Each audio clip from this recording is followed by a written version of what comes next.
From the end of the 4th century till the end of the medieval and Renaissance and Baroque periods, as we have begun to see, and as I have consistently said, Western art is largely Christian art. But we've also seen, in our last lecture, how Islamic art on the periphery of the world of Christendom interfaces with it, as in an earlier lecture from late antiquity we began to raise the question of in what way Jewish art would fit into the rubric Western art, which is primarily Christian, particularly as Jews are, as we move through the medieval world, an archipelago of islands within vast both Christian and Muslim seas.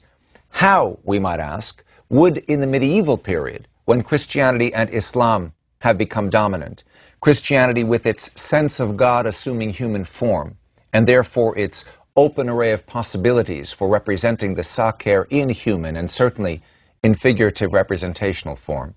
and Islam, on the other hand, with its idea shared with Judaism of God as invisible and therefore that cannot be portrayed, and therefore making use in particular, but not only,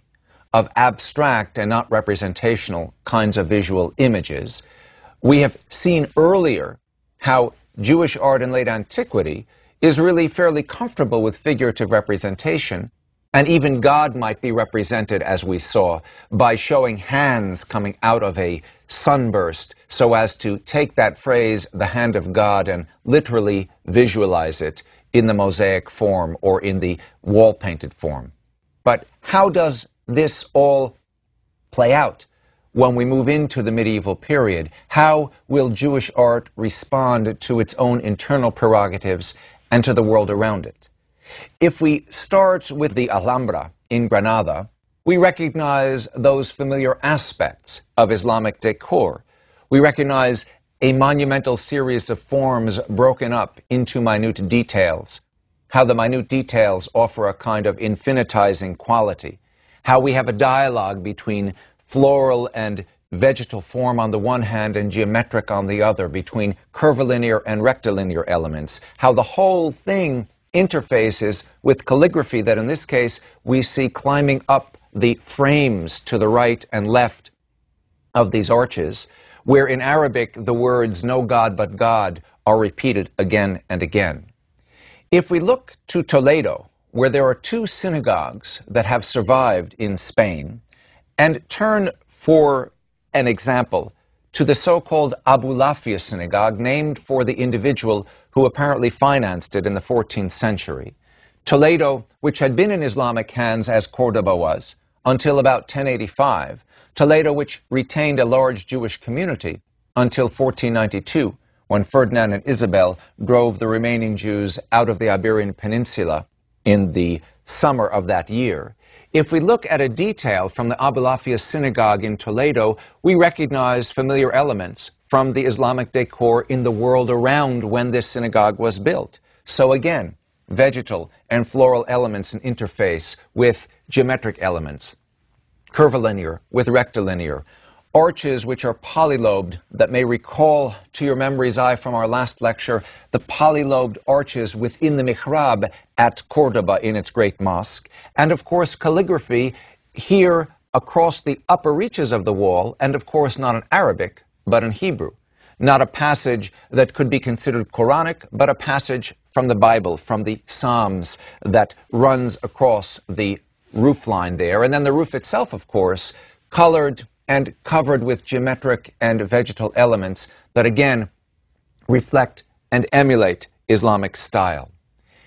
If, interestingly, we turn to the exterior of the structure, in fact, there's not a single thing about it that would suggest to us that it is a synagogue.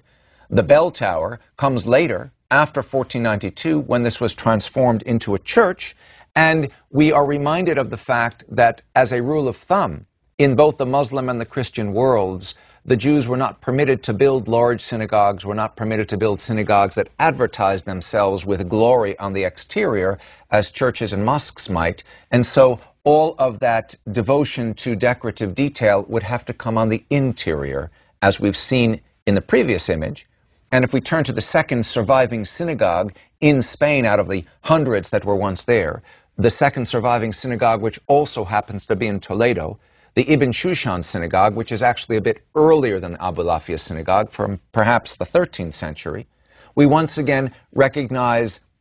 the intricate interweave of geometric and vegetal, very stylized kind of detail. We recognize how the capitals of the columns are done in a geometric and stylized vegetal kind of manner, nothing that is even vaguely figurative. And we realize that we are staring at a series of arches that are in style what are called keyhole or horseshoe arches, and that create, because there is a whole series of arcades across this interior, a kind of forest that ultimately derives its inspiration from the great mosque in Cordoba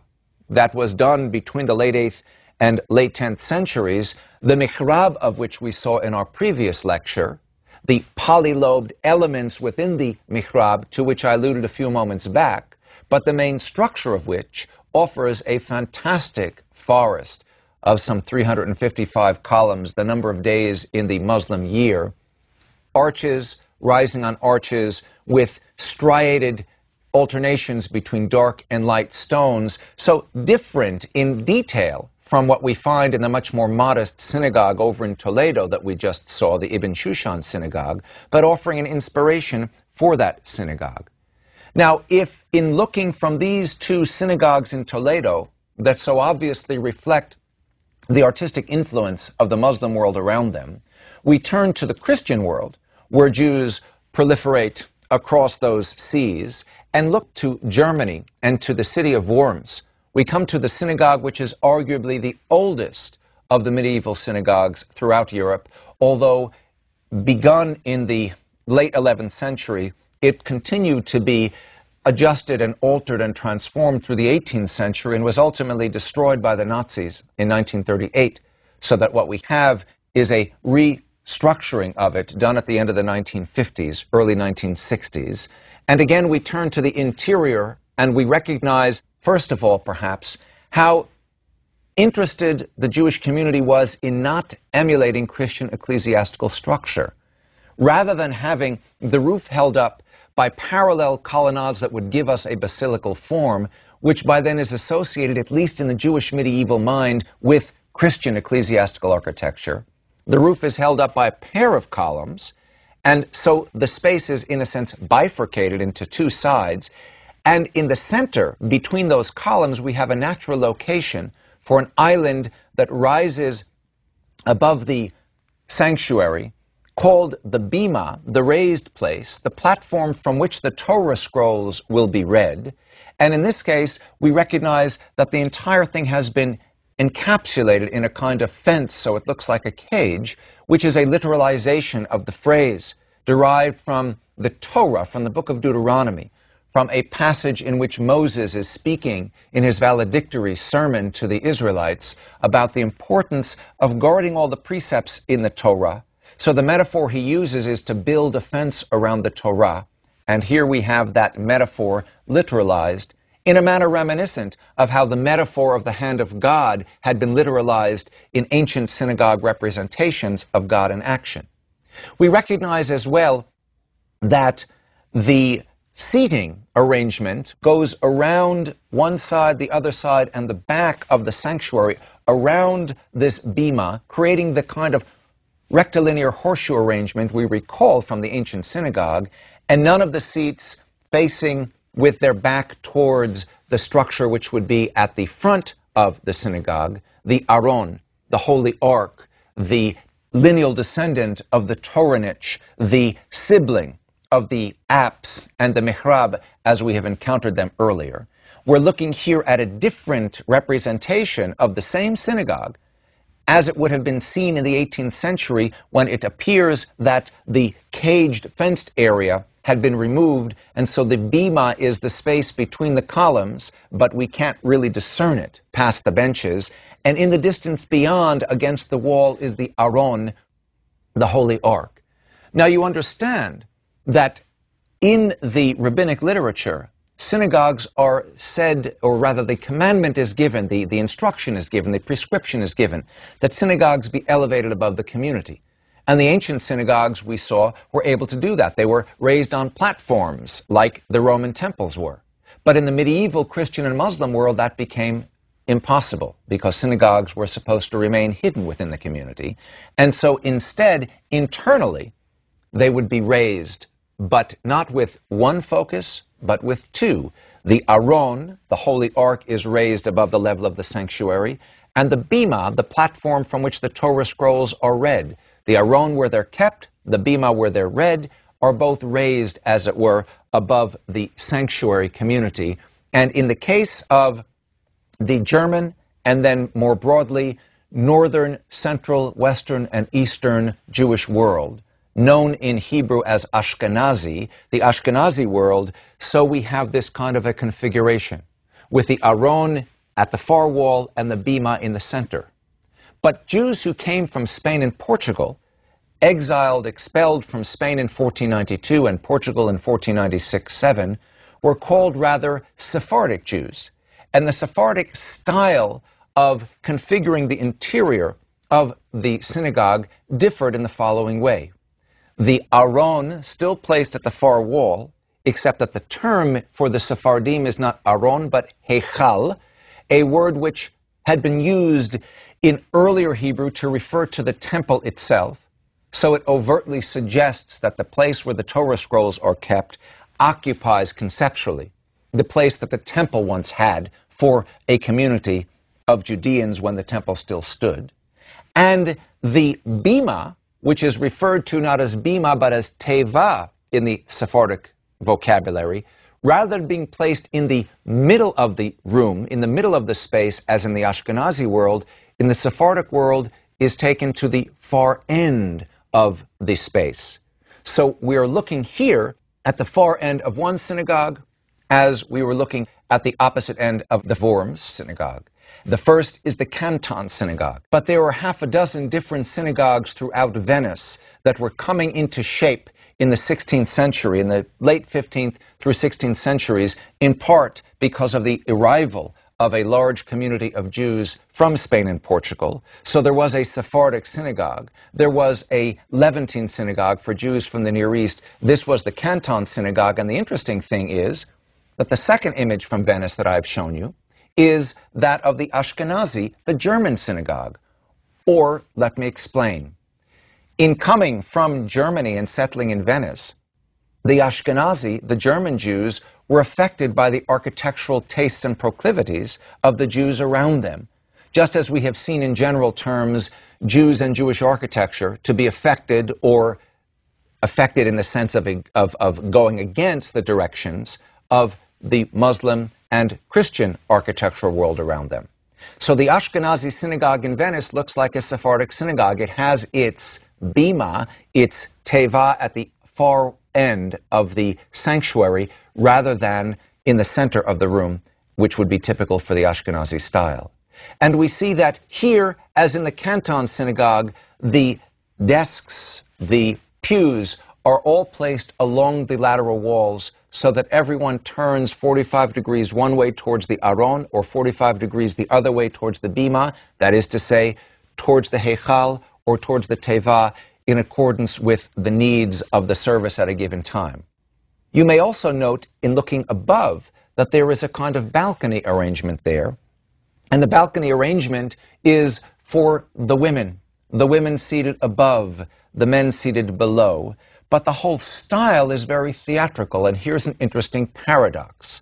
The Ashkenazi synagogue, the Canton synagogue, the Levantine synagogue, the Sephardic synagogue, all of the Venetian synagogues built at various times, as we now have them in the 16th century, were heavily influenced by the extreme popularity that theater had in Venice at that time. It was a center of theater. And so the women's section becomes a kind of theatrical balcony.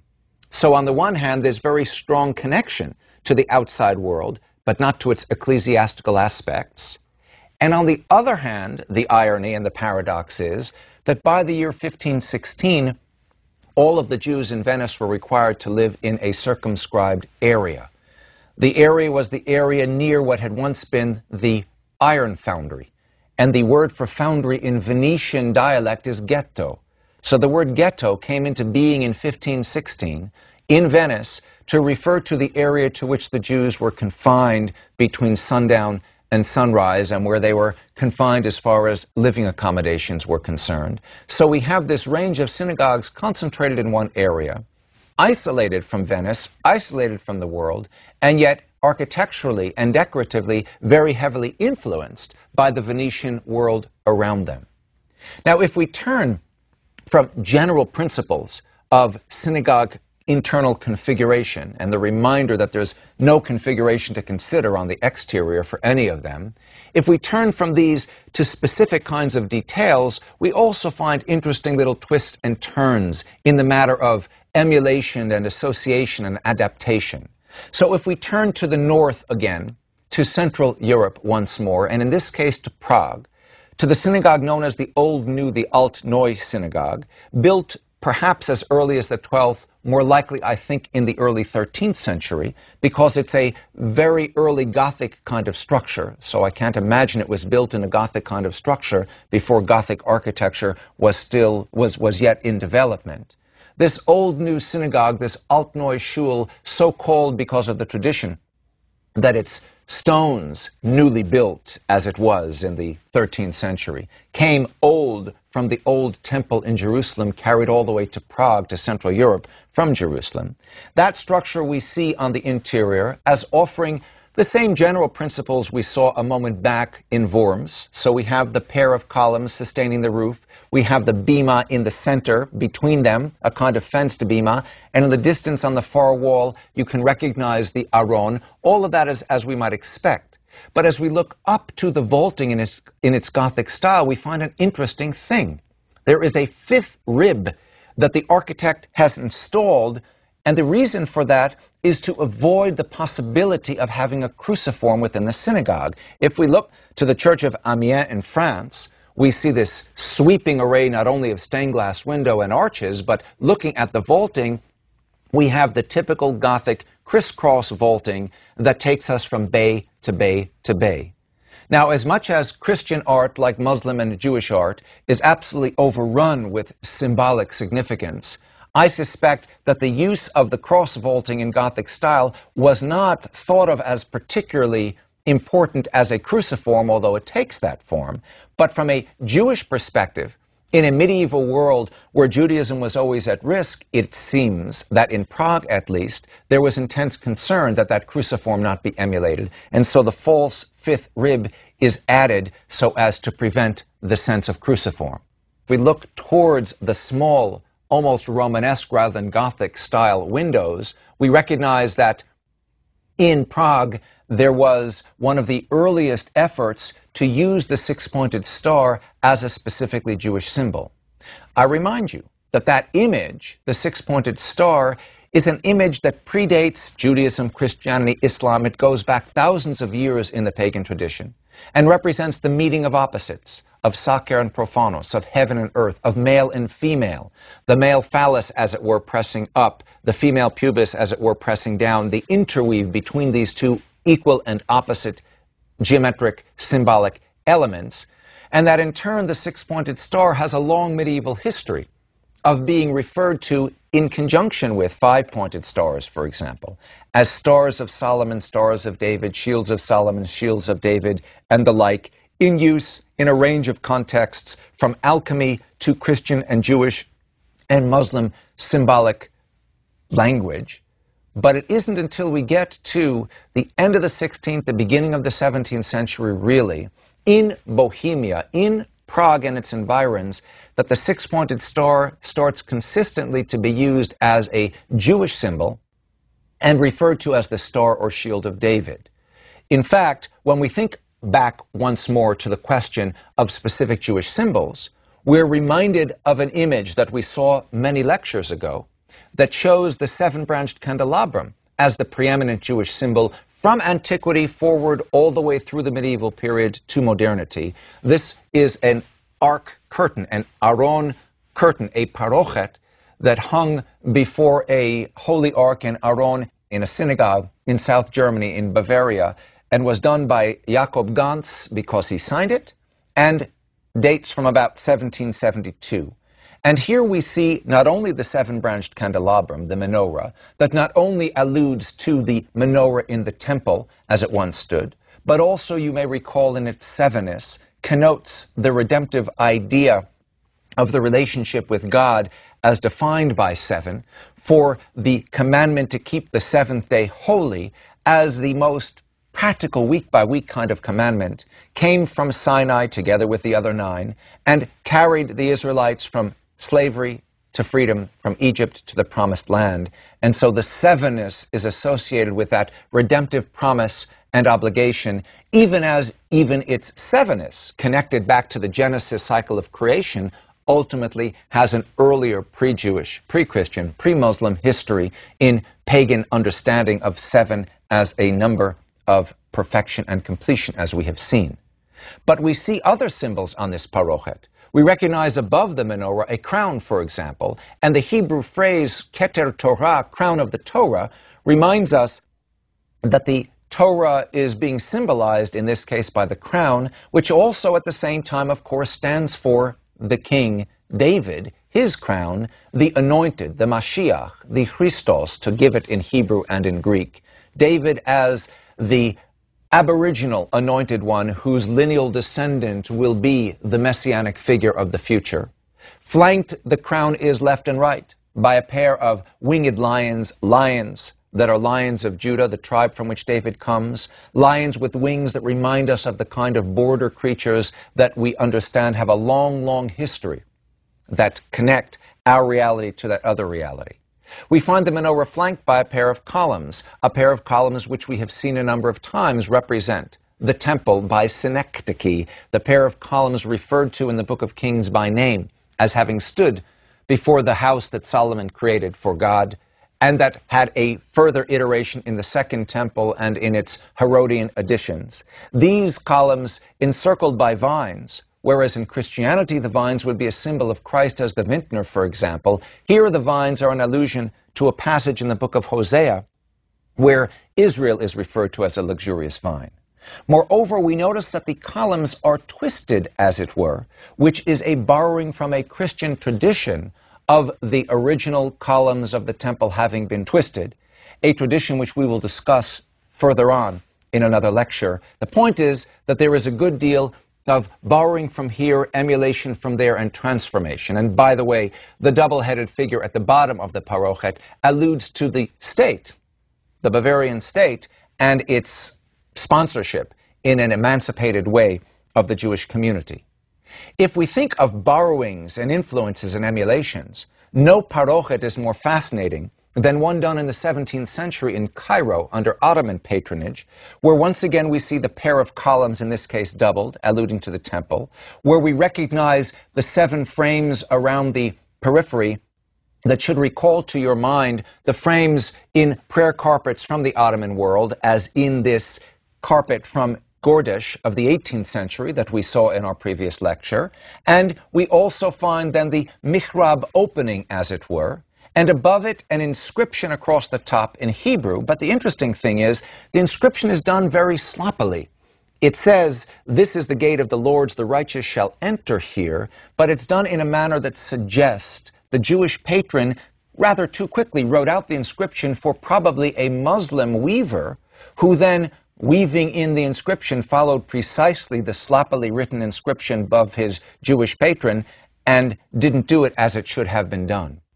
The central image is rather interesting because we have this goblet, and hanging within it 9 lamps, 9 which is in the Jewish tradition not only associated with birth and rebirth because of the 9 months of pregnancy for the human fetus, but also oddly with a sense of perfection because of the strange way in which, if you multiply any number by 9, the number with which you come up gives you 9 as far as additives. So early on in the Jewish tradition, 9ness came to be associated because of this strange mirroring associated with the relationship between God and ourselves towards perfection. So that perhaps accounts for that particular element within this parochet, which is designed as a kind of Muslim prayer carpet, but yet which would have hung before an aron, before a heichal in a synagogue, perhaps in Cairo, back in the 17th century. The parochet, in any case, is an emulation of the parochet, the curtain that hung before the Holy of Holies in the temple in Jerusalem, as we discussed in an earlier lecture. And behind it, of course, are the Torah scrolls themselves, which are typically completely unadorned. So we see here an example of a Torah scroll, which, as you can see, is a series of lines of writing. There is no adornment, there is no color, there is no illumination, there is no decoration whatsoever, nothing to interfere, in other words, with the purity of God's word that is conveyed in black on white without any kind of decoration.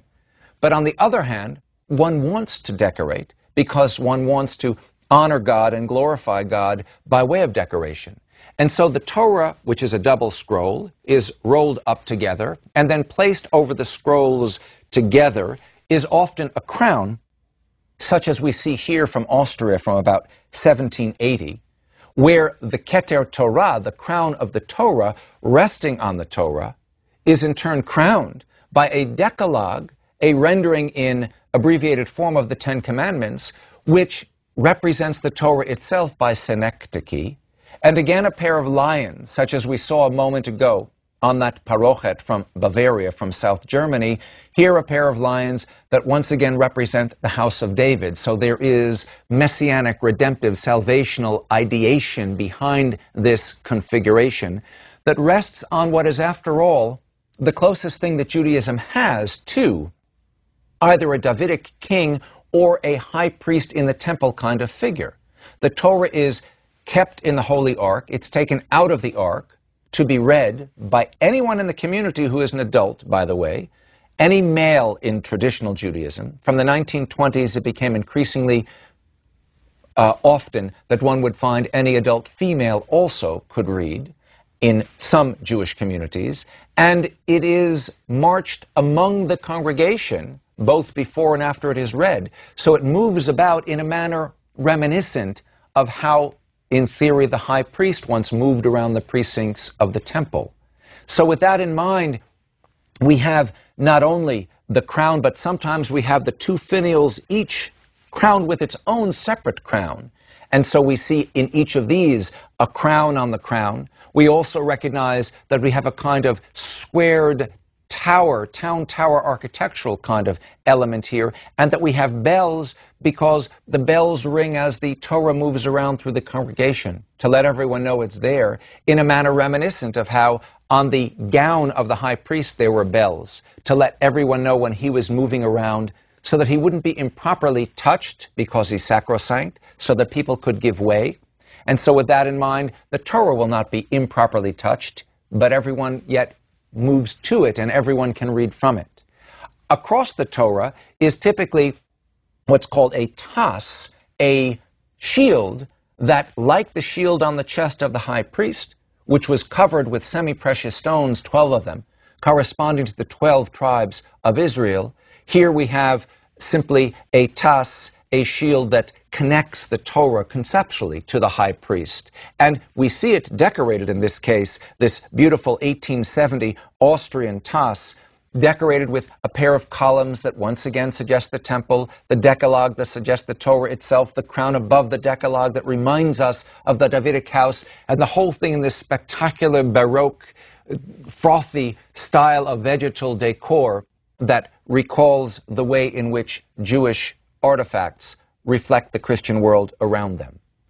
Now, if the Torah is so sacrosanct that it cannot be improperly touched, that also means it cannot be read in the improper manner, which is to say that because there is no punctuation and there are no vowels, one would have to focus very carefully, and one might be inclined to use one's finger to follow as one reads, but that would soil the Torah. So what develops as an additional liturgical element is what's called a hand, a yad, such as you see here exemplified from Austria from 1725, with its fairly simple decor, its inscription, and its literalized hand at the end, and so one holds that in one's hand as one follows the text and reads along.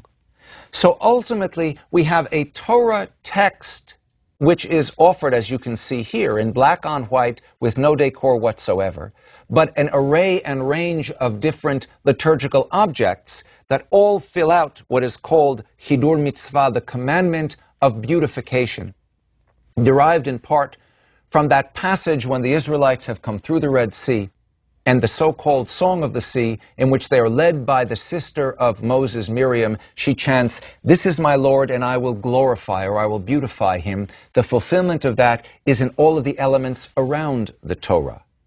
And the irony within the irony is that throughout Christendom, until the 19th and 20th centuries, most of these objects would have been made by Christian artisans because of the guild restrictions that prevented Jews from making their own Judaica. So this art is Jewish in its use. It is a reflection of the emulation and the imitation and the adaptation of a range of different visual ideas interwoven with Jewish conceptual ideas that define the art around the Torah, around the synagogue, around the community, across the Jewish world in its variations,